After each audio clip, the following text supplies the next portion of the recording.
cruel parents kicked me out of the house at 14 because I was weak, but years later, I live in rural Arkansas, where almost everyone works on farms. Children start working from an early age, and only a few parents understand the importance of education and allow their children to study. I wasn't lucky with my parents in this regard. My father doesn't own any land, but he buys produce from various farmers and sells it. I have a younger brother named Toby. He's 10 years old.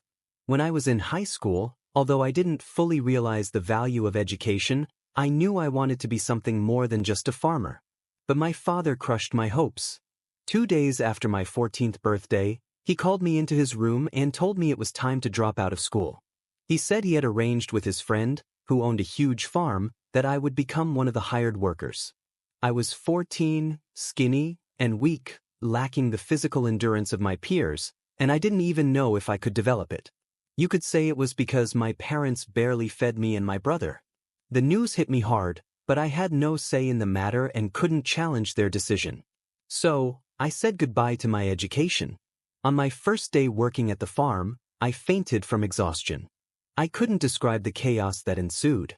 After they brought me back to consciousness, the farm owner himself drove me home and told my parents what had happened.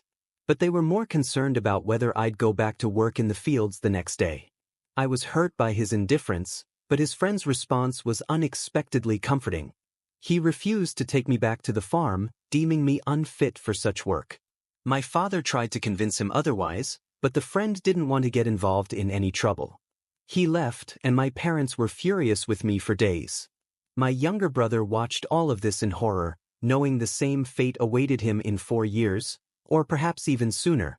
My father tried to find me another job, but rumors about me fainting on the farm had already spread around the area, and no one wanted to hire me.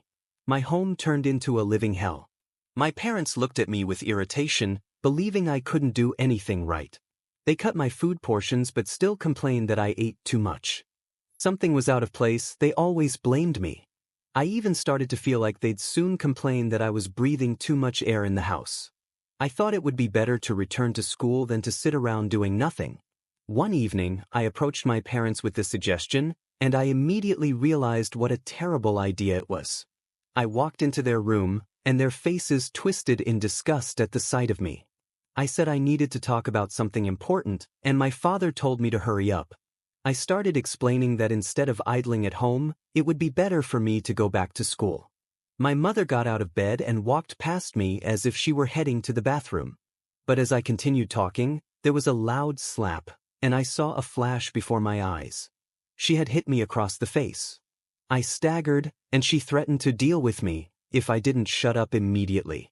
She screamed that I was too weak to work and contribute to the family, but when it came to school, I suddenly had strength. Then she turned to my father and said she'd suspected me of deception all along. They decided I had faked fainting to avoid hard work. My father gave me an ultimatum. I had to leave the house every day to look for work, or he'd throw me out.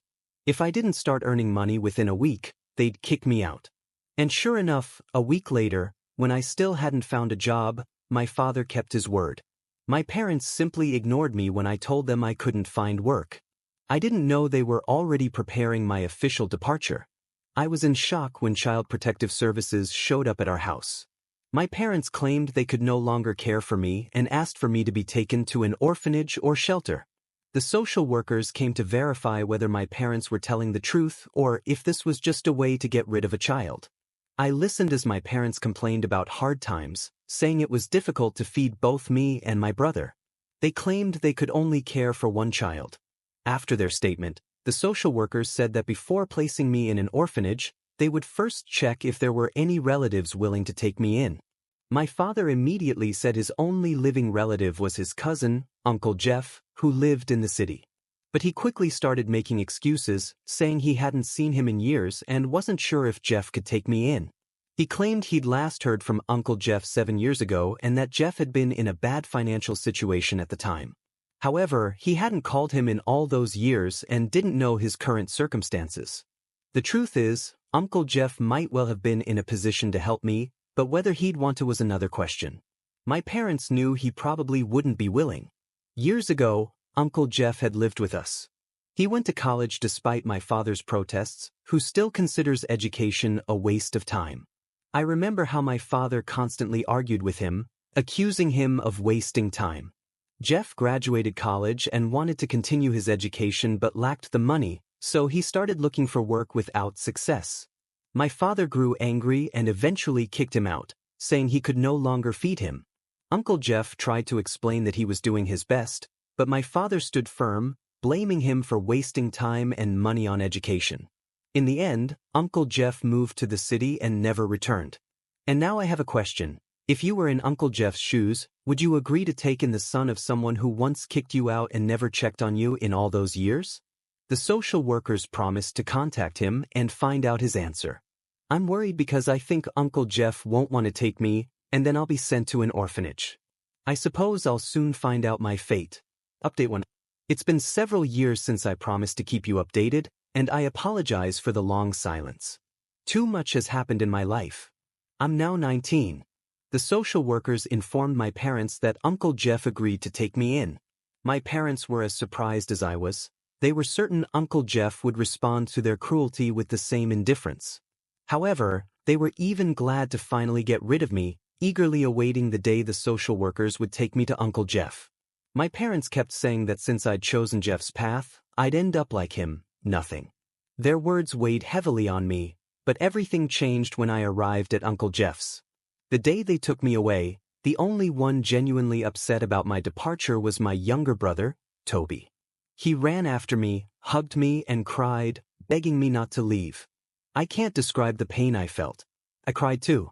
My parents didn't intervene while the Child Protective Services workers were present, not wanting to reveal their true selves. They simply said it would be better for everyone this way. But I knew that day, Toby would surely face my father's wrath. On the way to Uncle Jeff's, I was nervous. He seemed happy to see me, but I didn't trust his kindness. I thought he was just trying to make a good impression on the social workers. But when they left and I was alone with Uncle Jeff, everything turned out differently. He exclaimed that I looked like a walking skeleton and immediately went to the kitchen to cook me some food. When he placed a plate in front of me, I realized I'd never eaten anything so delicious in my life. If this was what failure in life looked like, as my parents claimed, then I was happy to be a failure. I ate everything in 5 minutes, and before I could ask for more, Uncle Jeff served me another portion. After that, he sent me to bed, and later we talked for a long time. When I told him everything that had happened, he just shook his head. He said that if it weren't for Child Protective Services, my parents would have simply thrown me out on the street, but they could have faced legal consequences for that. That's why they chose to do it legally. Uncle Jeff immediately enrolled me in school. He had no children of his own, and after a few failed relationships, he lost interest in marriage. He said he might consider surrogacy in the future, but for now he was focused on work and earning money. 2 years passed, and my parents never once tried to check on how I was doing. I didn't expect them to, but their behavior angered Uncle Jeff. One day, he decided to visit them and took me along. Since his car had broken down, we took a taxi. When we arrived, my parents and Toby were home. Toby opened the door. He was so happy to see me but didn't show it, fearing our parents' reaction. He just smiled silently and let us in. My mother spoke first, her voice dripping with mockery and contempt. She asked if Uncle Jeff was tired of the burden I'd become. Her question stung, as if I were an unwanted suitcase everyone wanted to get rid of. Fortunately, Uncle Jeff didn't stay silent. He told my parents he'd brought me there just so they could see how much better I looked without them, which, in his opinion, proved their complete failure as parents. My father replied that all he saw was me eating up Uncle Jeff's resources. He said that if we didn't have anything important to say, we could leave. Uncle Jeff called him shameless and we left. But I felt heavy-hearted. I saw Toby, but he didn't say a word. I knew my parents had already turned him against me, and now he kept his distance. I'm 19 now, studying in college, but I'm seriously worried about my younger brother, Toby. As long as he lives with our parents, he has no chance at a normal future. It's been 3 weeks since Uncle Jeff and I visited my parents, but yesterday, I went to see them again. After our last visit, I felt very depressed, and Uncle Jeff quickly noticed. As soon as he asked what was wrong, I poured out everything on my mind.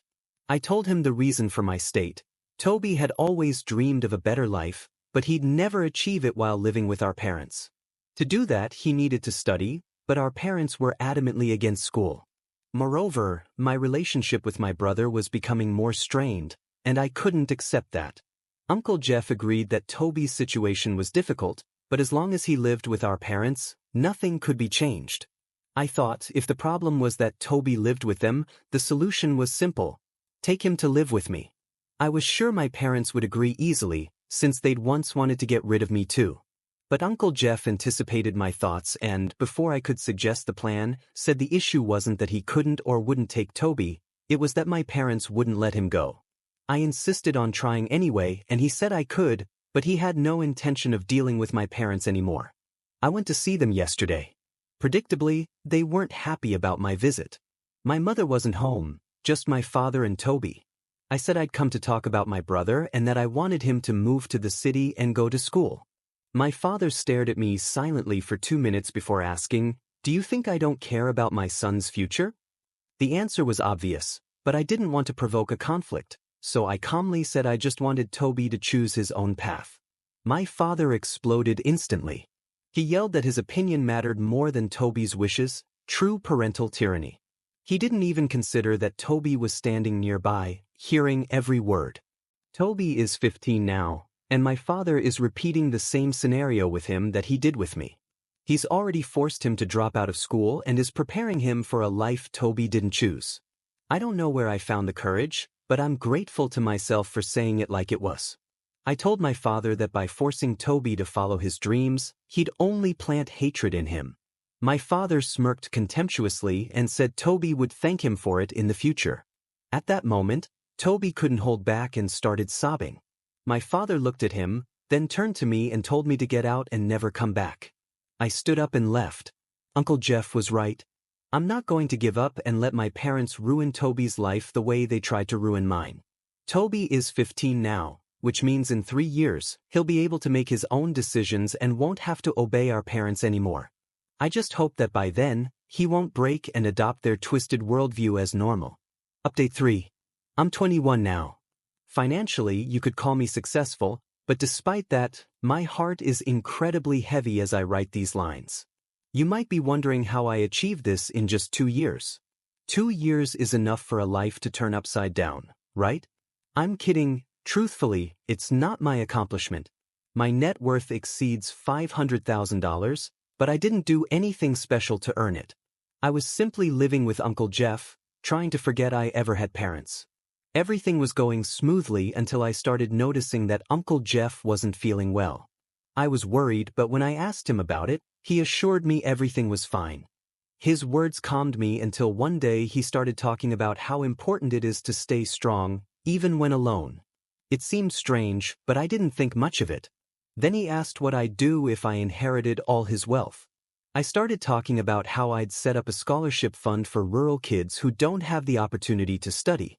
As I spoke, he began coughing. I rushed to get him a glass of water, but when I returned, I saw blood on his hand. I realized it was far more serious than I'd thought. When the coughing subsided a bit, I insisted he go to the hospital immediately, but he calmly said it was already decided. Then he confessed that he had stage 4 lung cancer. He'd been undergoing treatment, but the disease was only progressing. They'd given him just a few months. I was ready to give anything to save him, but he just shook his head. He'd already consulted other clinics, and they all said the same thing. From that day on, every hour was torture for me, knowing we had little time left. When he was admitted to the hospital, he started putting his affairs in order. I told him I wanted to inform my parents about his condition, but he forbade me. They'd turned their backs on him in life, and now, as he was dying, he didn't want to see them. Then he told me he was leaving me all his property. I thought he meant just the house and some small savings, but he confessed he had over $500,000, and it was all mine now. At the time, I didn't care. Against his last wish, I called my parents. I could not try. My father didn't answer, so I called my mother. She heard my voice, snorted irritably, and handed the phone to my father. He answered curtly with a yes. I knew I had only a few seconds to explain why I was calling.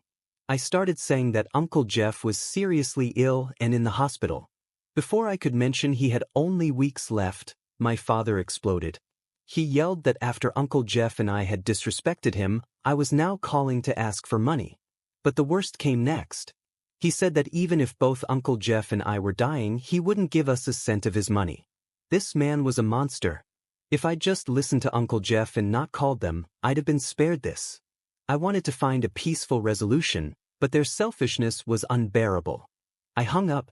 Uncle Jeff passed away this week. We talked about how I needed to be strong when it happened, but it turned out you can't prepare for something like that. Therefore, I went against Uncle Jeff's wishes by telling my parents about his illness, but they don't deserve to know about his death. My father himself said he didn't care if Uncle Jeff or I died, so they didn't deserve to be part of this. I'd never organized so much as a party in my life, let alone a funeral, but thankfully, everything worked out on its own. I informed his close friends, and they took on the task of arranging a proper farewell. On the day of the funeral, there wasn't a single relative there to support me. Uncle Jeff was more than just an uncle to me. He replaced my father and mother. He wasn't religious, so the ceremony took place not in a church but in a funeral home, where his last wish, cremation, was fulfilled.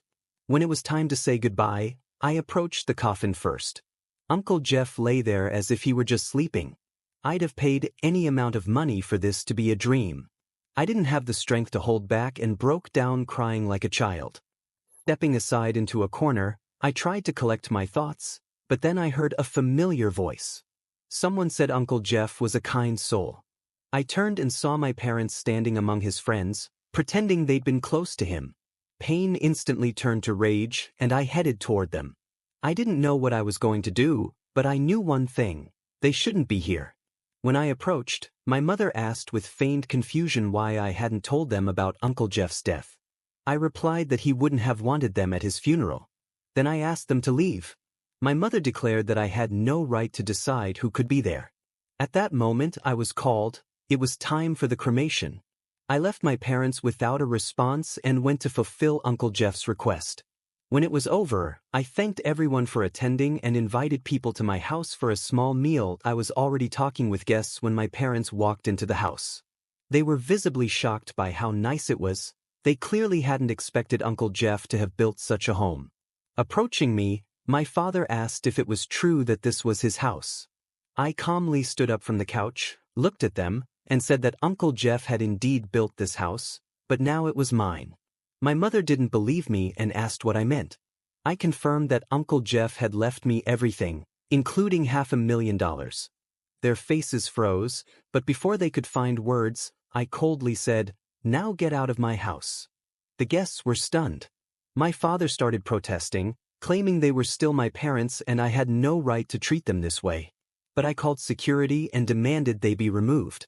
I'm sure Uncle Jeff would have smiled if he'd seen them being shamefully thrown out of my house. I apologized to the guests for the brief scene and assured them that this was exactly how Uncle Jeff would have wanted it. Soon, I'll change my name. Toby is 17 now, and next year, I'll try to convince him to move in with me so our parents can live out their miserable lives in loneliness. Thank you to everyone who has supported me and listened to my story.